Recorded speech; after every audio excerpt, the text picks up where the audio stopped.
Waggoota sadan darbanii farra badii fi gocha suukanneessaa uummata Oromoo godina Wallagga Bahaa fi Orroo Guduruu aanaalee tokko tokko irratti raawwachaa kan turan gareen finxaaleeyyii Amaaraa har'as akkuma itti fufetti jira. Wiirtuu miidiyaan qondaaltota mootummaa aanaa Giddaa Ayyaanaa irraa argate Odaa Habtaamuu akka taanutti dhiyeessa. Waggoota sadan darbanii farra badii fi gocha suukanneessaa uummata Oromoo godina Wallagga Bahaa fi Orroo Guduruu aanaalee tokko tokko irratti raawwachaa kan turan gareen finxaaleeyyii Amaaraa har'as akkuma itti fufetti jira. Godina Wallagga Bahaa aanaa Giddaa Ayyaanaatti fulbaana 4 bara 2016 bakka Hadoodee Dichoo jedhamutti aleellaa finxaaleeyyii faannoo Amaaraa raawwataniin lubbuun imaltoota hedduu darbeera. Jiraataan maqaan isaa akka namni nu gaafate tokko akka wiirtuutti meetti konkolaataan deddeebisa uummataa magaalaa Angarguuteerraa gara Giddaa Ayyaanaa imalaa ture irratti guyyaa irraa toora sa'a 2 hanga 4 gidduutti bakka addaa Hadoodee Dichoo jedhamutti aleellaa garee finxaaleeyyii Amaaraatiin lubbuun nama 30 olii darbuu fi hedduun madaa'u akkasumas kanneen finxaaleeyyii kanaan fudhataman jiraachuu himan.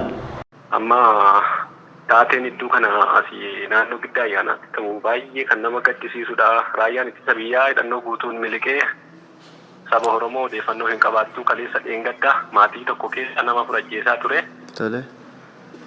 Har'allee gaasanumatti itti fufee jira. Konkolaataan tokko boo'icha ijoollee yeroo darbanii dhuman sanaaf boo'icha warra deeman konkolaataa tokko keessaa buusanii wanti egaa xiqqoo ijoollee dubartii hojjeessaniiru. Namni inni kaallaga keessa badee jira. Lubbuun nama darbee hanga ammaallee lubbuun darbee hospitaala namoonni baba'aa jiru duduwanii. Wanti taateen naannoo kanatti ta'aa jiru baay'ee sodaataadha. Uummanni gara kanaa uummanni Wallaggaa kun keessumattuu Wallagga Bahaarra uummanni jiru kun qaama isaa dirmatu tokkollee hin dhabee. Mee tolee haa ta'uti amma ammaatti lubbuun namoota du'anii kan beekame meeqa ta'u mee? 31 ga'aa jira ammallee. Tole konkolaataan sun duraan nama meeqadha kan fe'atee deemaa ture? Konkolaataan sun wambariin nama 26 kan isheen qabattu. Tole. Barsiifatuma haala rakkoo geejjibannoo kanarra jiru amma 60-70 kan inni fe'uu danda'u dhaabbatee maal ta'etu deema namni. Tole. Kana amma inni kun isa amma argamaa jiru malee namni baay'een baqatee laga keessa kan jarri faarri faarnu jedhaman isaan fudhatanii qaamaan isaan fudhatanii deemanillee hin jira adda baafachuun hin danda'amne. Gama biraatiin qondaalli mootummaa dubbisnee akka wiirtuutti meetti konkolaataa deddeebisa uummataa namoota 28 fe'atee magaalaa Angarguuteerraa gara Giddaatti imalaa jiru irratti bakka addaa Hadoodee Dichoo jedhamutti gareen finxaaleeyyii Amaaraa toora sa'a 2 fi 4 gidduutti haleellaa raawwateen konkolaachisaa dabalatee lubbuu namoota 5 darbuun kanneen balaa guddaan irra ga'e 4 ammoo hospitaala Giddaa Ayyaanaatti yaalamaa jiraachuu hoogganaa waajjira eejensii geejjiba aanaa Giddaa Ayyaanaa miidiyaa wiirtuutti himaniiru. Maqaan koo Biraanuu Taakkalaan jedhamaatti gaafatamaa eejensii geejjibaa aanaa Giddaa Ayyaanaa. Haalli nageenyaa taateen guyyaarraa wal qabatu. Tole. Konkolaataan uummataa magaalaa Angarguutee bulee gara Giddaatti deemaa jiru. Tole. Uummata fe'atee kan deemaa jiru naannoo Hadoodee Dichoo naannoo Dichoo jedhamutti. Tole. Uummata fe'atee deemu kanarratti dhukaasni baname.